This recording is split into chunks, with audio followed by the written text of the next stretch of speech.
Hi everybody, I'm Miss Madeline, and this is King Tut, my cockatoo, and he's been with me for so many years and he loves to listen to stories.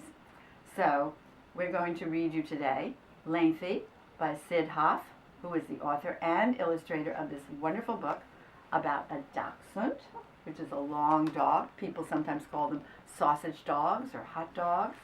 And this book was published in 1964. Lengthy, which means long.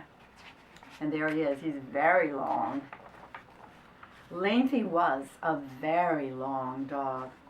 He was so long he couldn't see his own tail. If you passed him on the street, you wouldn't know what he was unless you saw one end or the other. "He's a dachshund," said the poor old lady who owned him. "We doubt it," said the other dachshunds.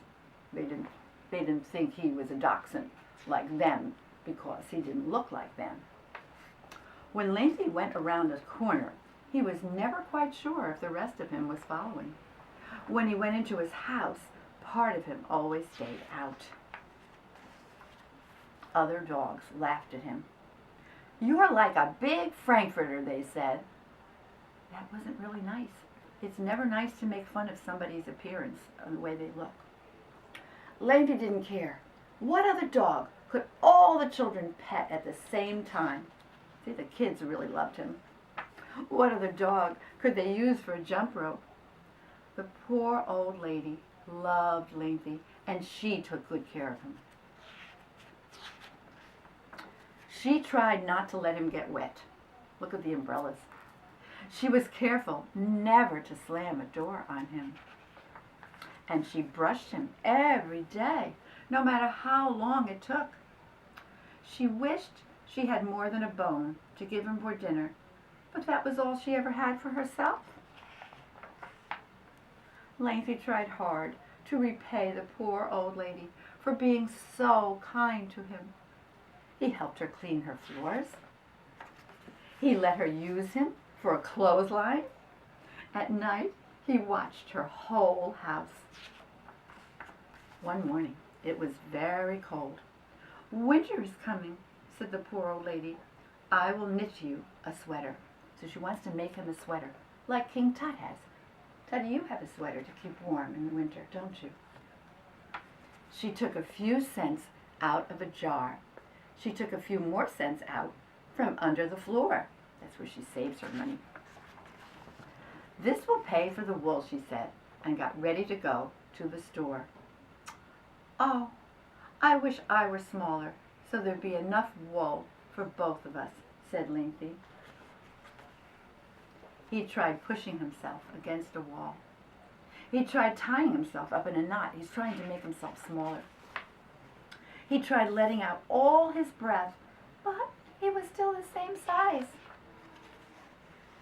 "I can't let her spend all her money on me," said Lengthy. So he ran away. He ran to a very rich neighborhood.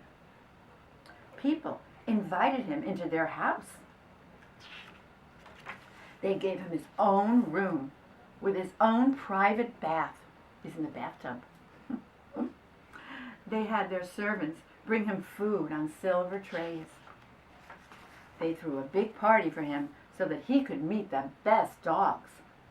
They did everything possible to be nice to Lengthy, but he was lonesome. He missed the dogs who called him a Frankfurter and the children who used him for a jump rope. Most of all, he missed the poor old lady who had been so kind to him. And this shows him thinking about her. And look how she misses him. She looks so sad. Lengthy decided to go back to her. He happened to be passing the bank just as a pair of crooks came running out. And you know that crooks are the same as robbers. They steal things that don't belong to them. "Stop!" shouted the police. The crooks tried to run around Lengthy, but he was too long. They tripped over him. "Good work, Lengthy," said the police. "There'll be a big reward for this."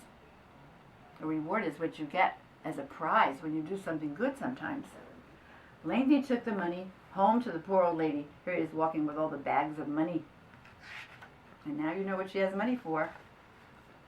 She bought enough wool for both of them, and they were warm all winter. So she made a sweater for Lengthy, and she made a sweater for herself. And that's the end of this beautiful story, written and illustrated by Syd Hoff. And I know the bird loved the story too. Come, Tut, say goodbye to everybody. Bye, everybody.